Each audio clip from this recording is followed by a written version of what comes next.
I think there's a lot of fascinating stories in your book, obviously.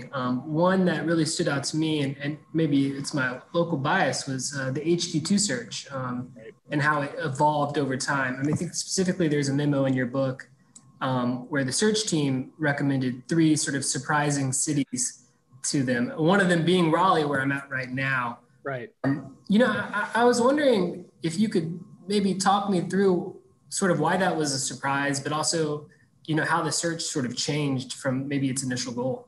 Yeah, and I was really glad, Zach, that you guys reached out, because I was thinking that this would be of good local interest if people knew kind of what had happened behind the scenes.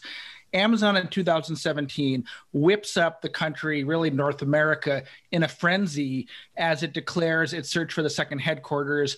238 locales respond to it. Amazon winnows it down to 20 quite quickly. And the location, the site selection team inside Amazon goes and visits everyone.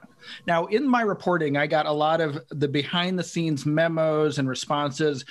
And there was a consensus that actually Raleigh was like the most impressive small city, at least, or smaller city by leaps and bounds that the team had traveled to. They just felt like the presentation was complete, was organized. They were impressed by the city's economic and health and population growth. And they saw not just an opportunity today, but in the future. There were, I think, some, causes for concern. For example, this won't be a surprise to you guys, but like the bathroom bill, the political squabbles, that was in the negative category. But the positives really outweighed the negatives. And as the site selection committee pitched basically iterations of the process to the leadership team, Raleigh was in the top tier category when they brought it to a meeting to the S team. And there were about 5 or 6 other cities, and then they winnowed it down even further, and Raleigh was one of the final 3 that the site selection committee recommended. It was Chicago, Philadelphia, and Raleigh. And there were members of that team that thought, Raleigh was right up there. And then a couple of things happened. One, Amazon is battling with Seattle.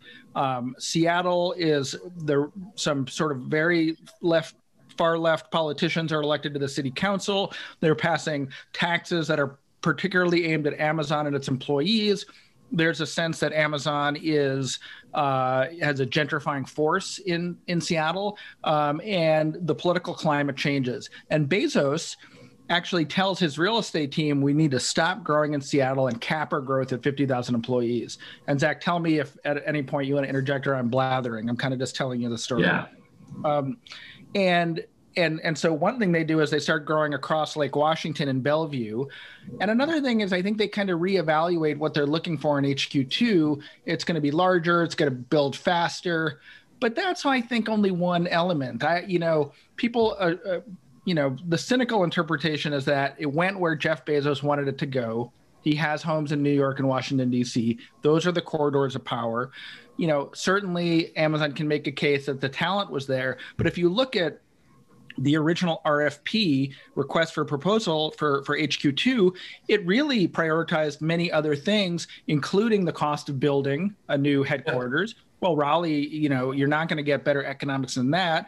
And 2, quality of life and transportation, and 3, the size of the tax relief packages. And when you line everything up, it wasn't like New York and Washington, D.C. were slam dunk. So the S team actually changed the recommendations from Raleigh, Philadelphia, and Chicago to Long Island City and Washington, D.C. And the course of history was changed. And Amazon actually arguably blundered because they went to New York and the same political storm that was hitting them in Seattle hit them in Queens, and they ended up pulling out. Well, there's a quote you have. It's an anonymous source, so I won't ask you who it was. But, they were basically someone from the search team saying, I thought we were doing work that might be transformational for a city. Did you get the sense from your reporting that the search team maybe felt like the rug was pulled out from under them a little bit? I think there's another quote in there that I'll call your attention to. I was surprised, but it's Amazon is weird. And yeah, I do think, and look, they would never say this publicly. Amazon is extraordinarily resistant to the idea that HQ2 was a disaster or a public relations setback. Either they don't see it or they can't admit it, even despite everything that happened in New York. But I do think that there were members of that HQ2 team who felt like, well, what did they go through it all for? What did they visit? Why did they visit these places if everything was just going to be subject to the personal whims of the leadership team? And I have another anecdote of the book concerning another finalist, Philadelphia, where Andy Jassy, now the new CEO of Amazon, who's a fierce New York Giants fan, basically opines in the ST meeting, why would anyone want to live in Philadelphia? It's the land of like the Philadelphia Eagles. And he was, I didn't hear that. I, of course, heard it secondhand. So I don't know if he was joking. I suspect that maybe there was some humor to it. But again, I think the HQ2 team walked out of there going, we did this diligent process that we laid out for the world that was all about opportunity and transformation and better economics and population growth, and everything kind of got turned on its head.